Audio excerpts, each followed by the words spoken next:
Ladies and gentlemen, welcome back to Driven Wild. Today, I am running really late and making a horrible decision.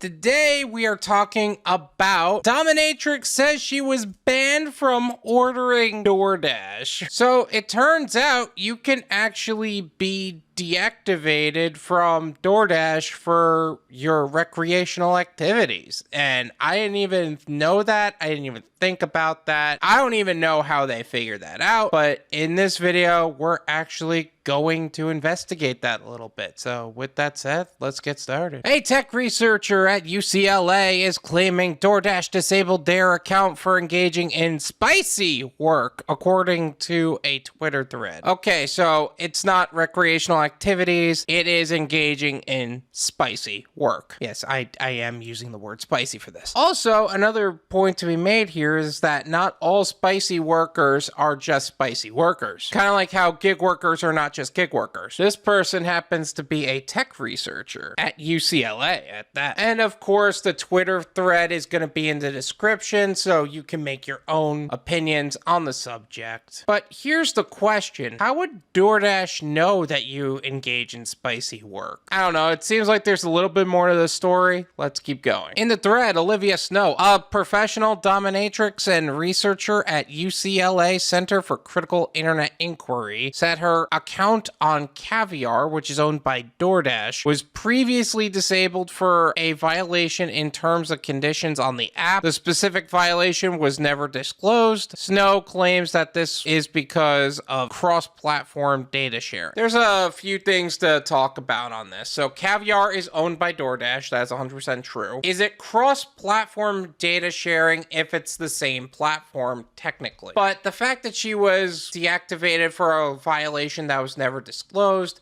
that's just DoorDash's MO, man. They normally just deactivate people for absolutely no reason. Take her and the guy who was wrongfully deactivated as a driver for no reason. Apps never admit to data sharing, but they obviously do. And spicy workers in particular are usually the test population for a lot of these technologies. Snow said in an interview with the Daily Dot. But my guess is that for DoorDash, there's some shared database of either device phone numbers. Yeah, they do have access to your phone number, and with Caviar to DoorDash, they probably would also have your phone number. That's not unheard of. Although, I will say, I didn't know that spicy workers are a particular test subject for these technologies. That's interesting to know. But that sucks. Isn't that like discrimination for the work you do? I know that her line of work kind of pushes a lot of boundaries, but still. The Daily Dot reached out to DoorDash for comment. Snow said other services are notorious for algorithms that prevent spicy workers from using them. Wouldn't be surprised. Surveillance in tech spaces has been happening for like 20 years now, even before social media was at the level it is now. Snow said PayPal has somehow managed to sniff out spicy workers and freeze their accounts and seize their funds. Banks do it a lot. Chase is notorious for this. Payment platforms like Cash App and Venmo do that. Oh,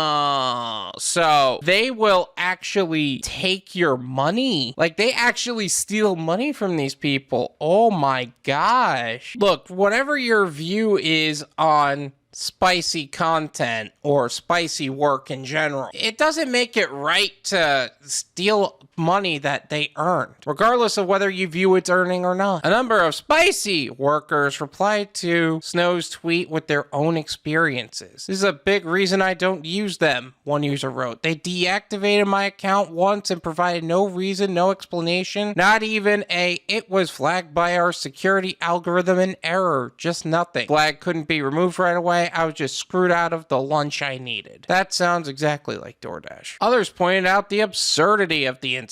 How dare spicy workers, check notes, eat food, another wrote. Yeah, it is rather absurd that somebody would end up being deactivated from a food ordering platform simply because of the nature of their profession. Oh, we got an update from DoorDash. In a statement to the Daily Dot, a representative for DoorDash says, while we have not been able to verify the posting online, we have reached out to this individual for more information and are actively investigating. Users are welcome on the DoorDash platform regardless of the person's profession or choice of work and are required to follow our terms of service. All right, so let's point out every bunch of nonsense that has been stated here. While we have not been able to verify the posting online, you mean the email you sent her? You couldn't verify the lies you told? No wonder why, because you lied. Users are welcome to give DoorDash their money because they're probably going to steal it from you anyway. Oh, sorry, I totally misread that last part. I don't know what happened there. Regardless of a person's professional or choice of work, you've already deactivated her for her choice of work, so why are you suddenly doubling back now? It's because it's public, because you lied, and are required to follow our terms of service. We're not going to tell you why we deactivate you. No, that would actually make sense. Our goal is to actually withhold that information from you, so you can't take us to court for any reason. This is my opinion. It's worth what you pay for it. None of you pay me. There you go. Regardless of the fact that data sharing among platforms is a thing and discrimination for having a source of income external from what is a normal 9-to-5 job is ridiculous. Like, seriously, get over yourselves. No one should be judged based on the work they do. And that's not even just spicy work. It's just in general, people shouldn't be judged like that. Does it surprise me that DoorDash denied wrongful doing? Of course they do. That's their integrity and character. Although there is one thing I will say I took away from this that I think is important to point out. DoorDash hates everybody, not just their own gig workers. Seriously, they wrongfully deactivate a lot of people, and they barely get the repercussions that they deserve to receive. The only time that they get the repercussions they deserve to receive is if A, they end up on Twitter and going public about it, or B, the federal government ends up getting involved. Like recently, DoorDash ended up changing their entire ad campaign from make up to $25 an hour to make up to $7 an hour because the FTC ended up calling them out for that. If they didn't change their ad campaign like that, it would have cost them billions of dollars. Billions with a B. I made an entire video talking about that. It's in the description. Feel free to check it out. It really doesn't surprise me at all that DoorDash just wrongfully deactivates people for their side hustle. Thank you so much for watching. I really appreciate it. As always, make sure to hit the like button, subscribe if you're new, and I'll see you guys next time. Peace.